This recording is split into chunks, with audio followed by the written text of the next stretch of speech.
হিন্দুত্ববাদী সংগঠন ইসকন তোমাদেরকে বলতে চাই, এটা বাংলাদেশ, এটা গুজরাট নয়।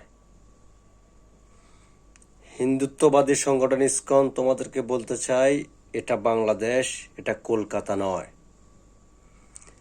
হিন্দুত্ববাদী সংগঠন তোমাদেরকে বলতে চাই, এটা বাংলাদেশ, এটা দিল্লি নয়।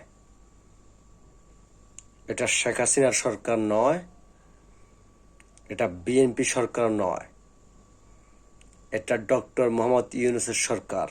সাবধান হয়ে যাও হিন্দুত্ববাদী সংগঠন ইসকন, নয় ছাত্র জনতার পায়ে পদদলিত হয়ে বাংলাদেশের মাটির সাথে মিশে যাবে। বর্তমান ইউনূস সরকারকে বলবো, অবিলম্বে খুব দ্রুত সময়ের মধ্যে ইসকনের সকল কার্যক্রম বাংলাদেশে নিষিদ্ধ করুন। আল্লাহ হাফেজ।